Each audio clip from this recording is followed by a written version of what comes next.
Taking only his second finish of the season, Neil Cowan Jr. was the sole survivor in his MG, despite back axle issues and a last stage puncture. He also snapped up the award for Best Prepared Car in the event to make it a successful weekend all round, especially with his mentor Jock Armstrong taking a 9th win.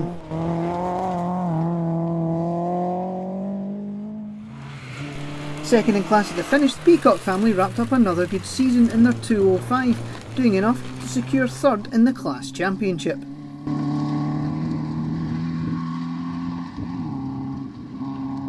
Obviously the juniors are up for grabs today, we're between three of you really, but you're maybe the slight favourite going into today. Got a wee bit of an advantage, but the best driver will win, so yeah. We're just going to take each stage by stage, and hopefully there's no problems with the car. Everyone else could have problems with the car, so yeah, just looking forward to it. With class leaders Robbie Beattie and Dave Finlay parked up in SS3, Max and Callum Redpath stormed to their first class win of the season. Ending the year tied on points with Beattie and Finlay, they just lost out on the class title on the tiebreak. And right 2 over crest jump. Right 2 over crest jump. At 100, small crest, caution right 4 and turn tight and left 9. Right 4 and turn tight and left 9. 50 out, push it out, push it out, push it out, go, no. However, they did enough to take the juniors title for 2017 in their first full season of rallying, and with it an entry into Wales Rally GB National.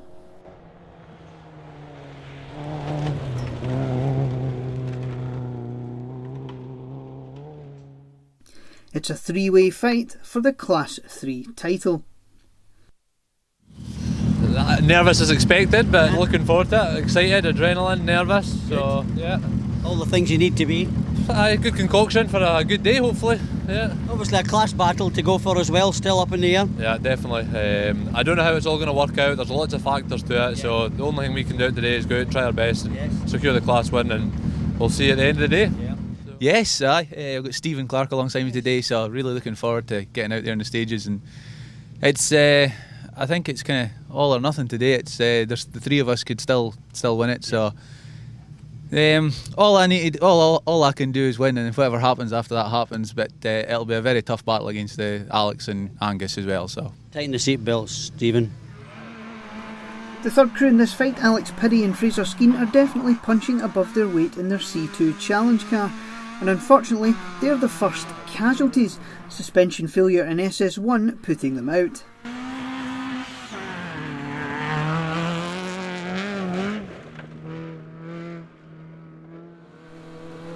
Sixth at the finish, Andy Struthers did enough to secure second in the Juniors Championship.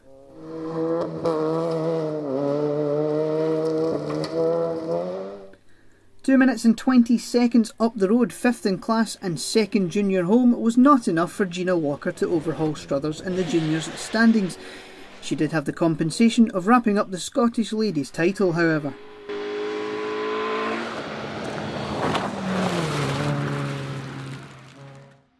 Fourth, for the fourth time this year, wraps up a consistent season for Jim Robertson and Mike Curry in their C2.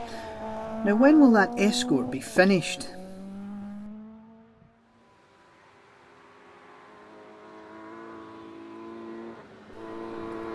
Dominating the C2 challenge and taking a fine juniors win, luck was finally on Ross Hughes' side after a string of retirements this season.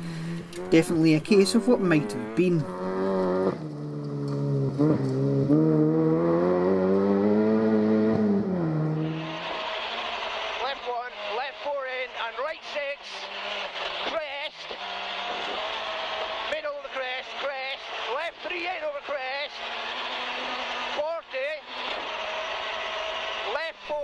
At the top of the class, both local lads have been trying hard.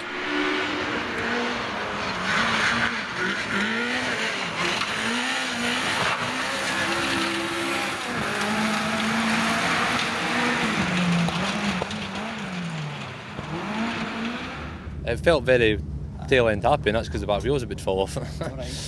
So we need to. There's only so far you can push a Corsa, and you're carrying that much speed around the corners now that it's not designed to do that, and maybe my driving style. So it's just it's putting a lot of pressure on the back end, so the bolts have just come slack, and to get the geometry right, you shim it out, and because it's come slack, it's just worked its base loose. No, we had a alternator belt failure. Stage 2. I think it snapped. Well, it wasn't there when we got to the end of it anyway. So, Right. but no, I think we've got it sorted now. So we'll push on for the rest of the day, see what happens. So how do you go on through 3 then with that problem? Could you botch something up? I just left it. It was a close battle all day, but eventually Keith and Stephen finished second, just 15 seconds down on the Corsa. The pace so hot, both crews were running on the edge of the top 10.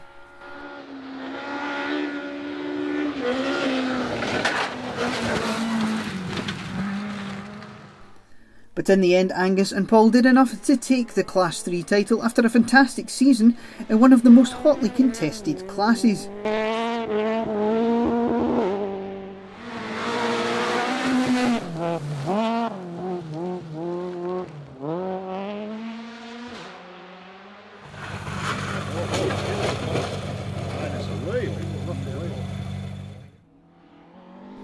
With both Fraser McNichol and John O'Kane retiring, it was left to Douglas Watt to take the Class 4 win on only his third event this season.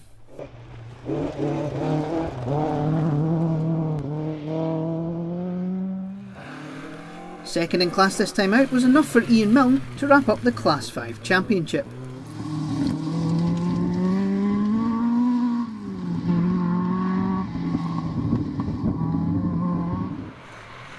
Almost 8 minutes up at the finish, Steve Bannister showed that he can still pedal and escort, taking the historic win with Callum Atkinson alongside.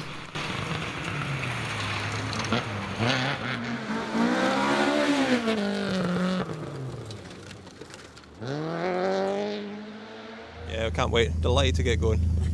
No, we're just looking forward to getting out there and having some fun. And you can still win your class as well today? Yeah, we just need to finish today, so we'll do our best to keep it together. Yeah. No, looking forward to it.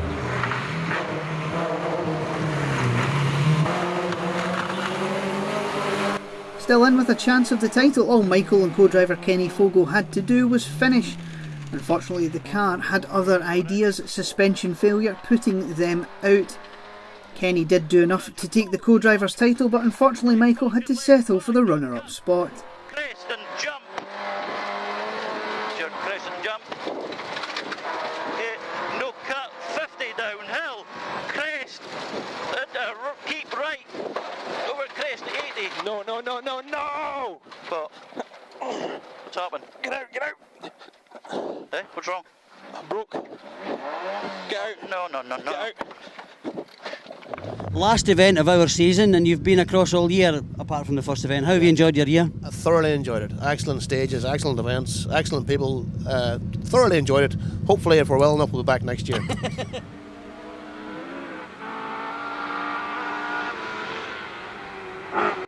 We've really enjoyed having Paul and co-driver Niall over this year. They've been one of the best crews to watch, but unfortunately the hills didn't go to plan, rolling out of the event on SS2, thankfully without injury. The car is already being rebuilt, and hopefully we will see our Irish visitors back in 2018.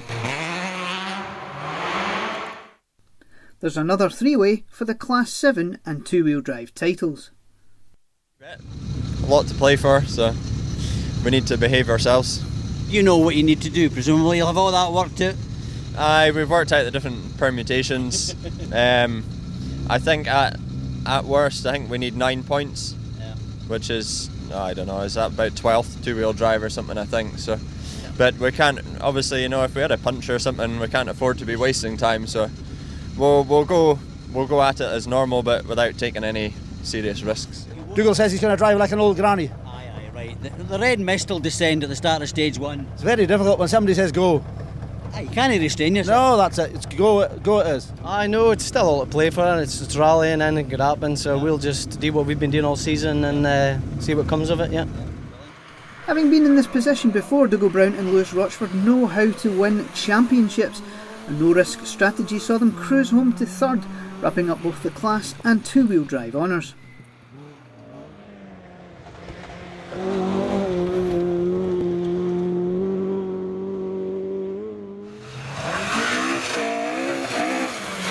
Michael Stewart and Sinclair Young, however, took the opposite approach.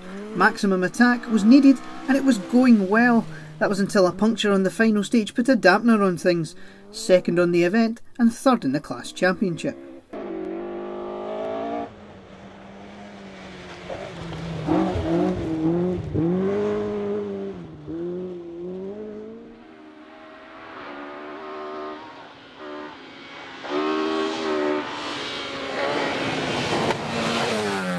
Duncan MacDonald and Neil Ross knew they had to win and rely on Dougal having problems.